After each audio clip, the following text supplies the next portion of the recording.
ভাবে আসে বুঝতে পারবেন না আপনি যে মানুষটা পাচ্ছেন। ফাইলামে তো বলে বলা কি জিন এলো নি দোকানে, যেটা না দেখি এটা বলবো আমরা। রাত 12টার দিকে দোকান বন্ধ করার আগে জিনেরা এসে মিষ্টি নিয়ে যায় বলে দাবি করছিলেন এই তরুণ। জিনের মিষ্টি নেওয়াকে কেন্দ্র করে বেশ কয়েকদিন ধরে সামাজিক মাধ্যমে ভাইরাল দোকানটি। যদি আপনার যখন ভিড়ভাড়টা হয়, যখন মানুষের রূপ ধরে আসে, সুগন্ধি লাগিয়ে আসে, এমনভাবে আসে বুঝতে পারবেন না আপনি যে মানুষটা পাচ্ছেন, কিন্তু ধরারও কোনো ওয়ে নেই।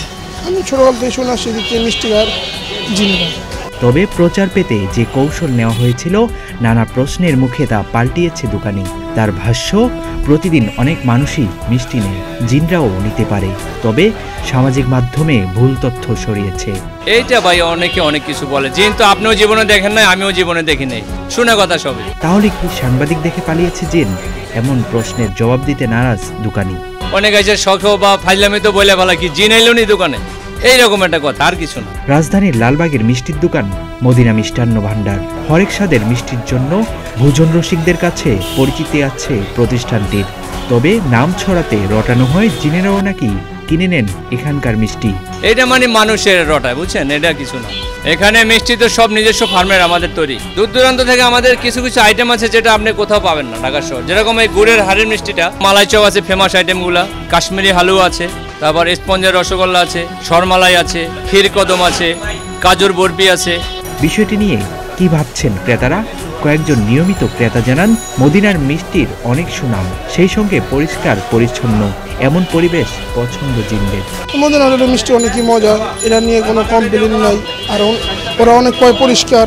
অর্থ এলাকা থেকে এই মিষ্টিটা খুব ভালো মিষ্টি, উন্নত মিষ্টি। অন্য জায়গায় মিষ্টি আছে 300-400 টাকা, যেখানে মিষ্টি 1400-1500 টাকা কেজি। বুদ্ধা হাতে মাছটা থেকে কাশকারি করে মিষ্টি বানায়। এখান থেকে মিষ্টি সুস্বাদু, আমরা সব পরে মোটামুটি নেই আর কি। জিনে বলতে পারে হইতেও পারে, সমস্যা মিষ্টি ভালো হইতে পারে। আমরা কখনো দেখি না, তো যেটা না দেখি এটা বলবো আমরা।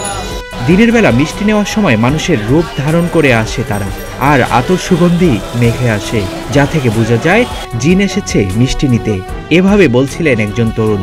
তিনি জানান, দিনের থেকে বেশি রাতে মিষ্টি নেয় তারা। যখন দোকানটা বন্ধ করে রাতের বেশি রাতের এসে ওরা মিষ্টি নিয়ে যায়, কিন্তু আপনার মিষ্টির জন্য টাকাটা আবার ক্যাশে রেখে যায়, বুঝার ওয়ে না, সব মিষ্টি খায় ওরা। মদিনা মিষ্টান্ন ভান্ডারে দেখা যায় শতাধিক আইটেমের মিষ্টি রয়েছে। ক্রেতারা বলছেন, জিনেরা মিষ্টি নেয় কিনা তা নিয়ে পক্ষে বিপক্ষে মত থাকলেও দূর দূরান্ত থেকে এসে এখানকার মিষ্টি নিতে ভুলে না মানুষ। আবু বকর রায়হান, প্রতিদিনের বাংলাদেশ।